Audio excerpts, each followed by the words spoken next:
Shalom Bapak Ibu Saudara yang terkasih dalam Tuhan Yesus. Kembali lagi kita akan belajar di dalam ngopeni iman. Saat ini kita akan belajar bagaimana menjadi pelayan yang sabar dan rendah hati. Tapi sebelumnya kita akan minta pimpinan Tuhan di dalam doa. Mari kita berdoa. Tuhan Yesus, terima kasih untuk kasih-Mu pada kami. Kau memberikan kasih yang luar biasa terhadap kami anak-anak-Mu saat ini. Sebentar kami akan belajar bersama dalam ngopeni iman. Biarlah kami boleh mengerti kehendak-Mu akan kebenaran firman-Mu.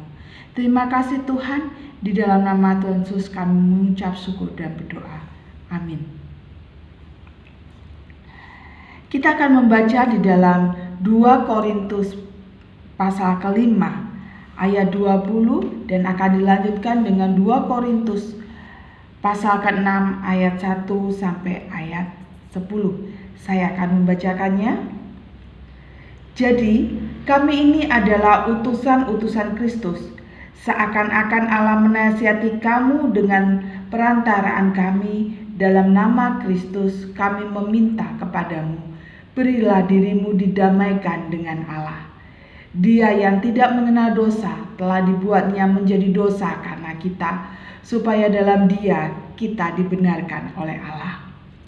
Sebagai teman-teman sekerja, kami menasihatkan kamu supaya kamu jangan membuat menjadi sia-sia kasih karunia Allah yang telah kamu terima. Sebab Allah berfirman, pada waktu aku berkenan, aku akan mendengarkan engkau. Dan pada hari aku menyelamatkan, aku akan menolong engkau. Sesungguhnya waktu ini adalah waktu perkenanan itu.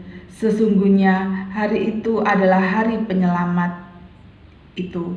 Dalam hal apapun kami tidak memberi, sebab orang tersandung, supaya pelayanan kami jangan sampai dicela. Sebaliknya dalam segala hal kami menunjukkan bahwa kami adalah pelayan Allah, yaitu dalam menahan dengan penuh kesabaran dalam penderitaan, kesesakan, dan kesukaran, dalam menanggung dera, dalam penjara dan kerusuhan, dalam berjerih payah, dalam berjaga-jaga dan berpuasa, dalam kemurnian hati, pengetahuan, kesabaran, dan kemurahan hati dalam Roh Kudus dan kasih yang tidak munafik, dalam pemberitaan kebenaran dan kekuasaan Allah, dengan menggunakan senjata-senjata keadilan untuk menyerang ataupun untuk membela, ketika dihormati dan ketika dihina, ketika diumpat atau ketika dipuji, ketika dianggap sebagai penipu namun dipercaya, sebagai orang yang tidak dikenal namun terkenal, sebagai orang yang nyaris mati dan sungguh kami hidup, sebagai orang yang dihajar namun tidak mati, sebagai orang berduka cita namun senantiasa bersuka cita, sebagai orang miskin namun memperkaya banyak orang, sebagai orang tak bermilik sekalipun kami memiliki segala sesuatu. Demikian firman Tuhan di dalam 2 Korintus. Saya akan menyanyikan satu lagu yang mungkin tidak asing lagi dan sering kita dengarkan. Melayani, melayani lebih sungguh, Tuhan lebih dulu melayani kepadaku, melayani lebih sungguh. Lagu ini seringkali kita nyanyikan, namun apakah kita mengerti apa itu pelayan? Kita akan belajar dari 2 Korintus ini, di mana kitab ini ditulis oleh Rasul Paulus. Konteks dari perikop bacaan kita hari ini adalah nasihat Rasul Paulus kepada jemaat di Korintus terkait dengan pelayanan. Dia menerangkan bagaimana sebuah pelayanan itu terjadi dengan diawali oleh Allah sendiri yang melayani dunia atau melayani manusia dengan memberikan Kristus sebagai jalan perdamaian.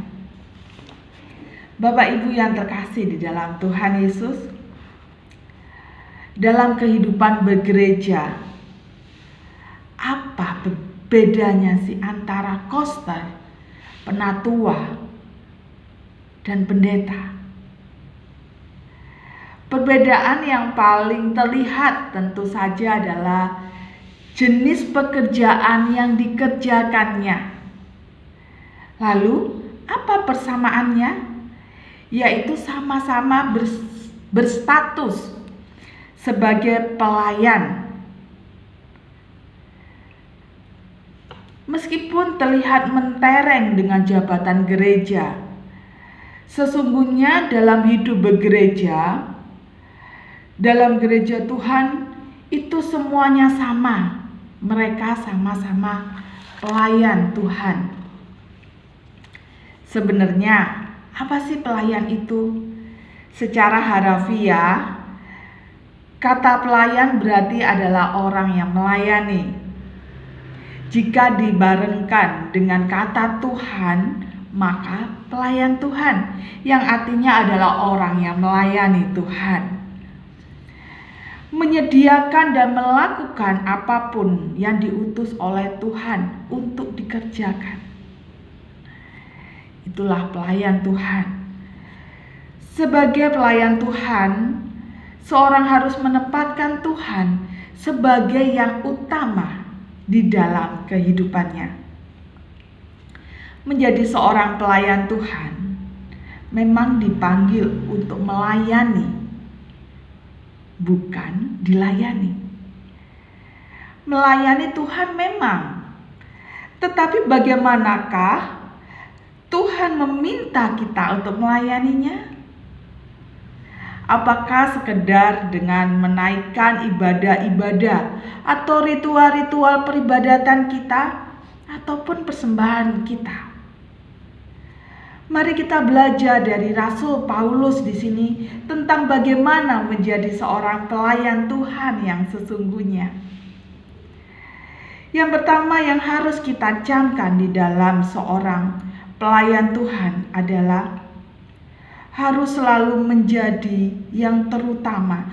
Tuhan harus menjadi yang terutama. Terutama dalam kemuliaannya, terutama dalam prioritas kehidupan si pelayan itu.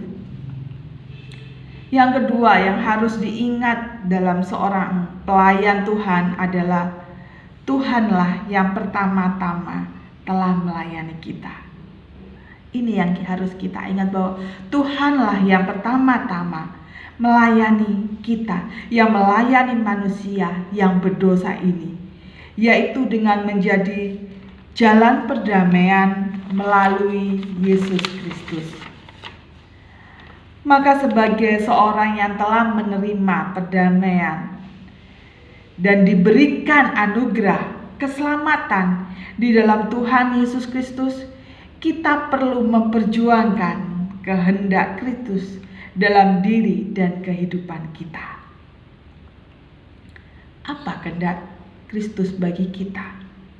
Yaitu membawa kabar keselamatan dalam Tuhan Yesus Kristus ke semua umat manusia, agar setiap orang yang percaya kepadanya tidak mengalami kebinasaan. Inilah kehendak Tuhan yang kita layani, dan kita harus mengerjakan tugas itu.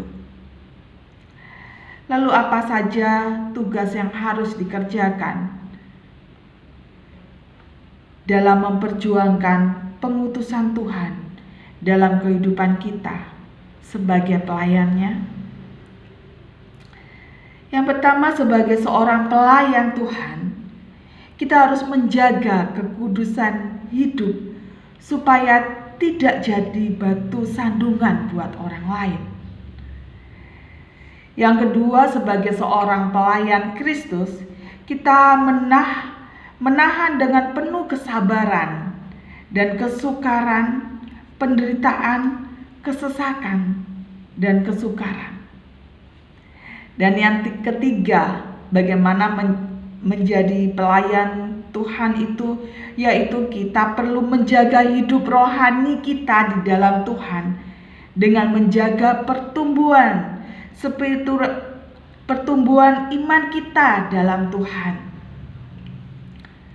Dan yang keempat, sebagai seorang pelayan Tuhan, kita perlu mengerjakannya dengan setia. Tugas-tugas pemberitaan firman bersama dengan hidup kita yang kudus di dalam Tuhan. Dan yang kelima, menjadi seorang pelayan Tuhan, kita harus menjaga kemuliaan Tuhan dalam segala hal yang dikerjakannya. Selamat mengerjakan keselamatan dengan menjadi pelayannya yang melayani dalam kesabaran dan kerendahan hati. Amin. Mari kita berdoa. Terima kasih Tuhan, kami boleh belajar bagaimana menjadi pelayan-Mu yang sesungguhnya. Kami boleh belajar dari Rasul Paulus yang mengajarkan kami bagaimana melayani-Mu. Karena kami tahu Tuhan, Engkau melayani kami lebih dulu sebagai jalan perdamaian melalui Yesus Kristus. Terima kasih Tuhan, terima kasih. Di dalam nama Tuhan Yesus kami mengucap syukur dan berdoa. Amin. Terima kasih saudara-saudara, Bapak Ibu yang terkasih dalam Tuhan Yesus. Sampai berjumpa dalam acara Ngopeni Iman selanjutnya. Tuhan Yesus memberkati.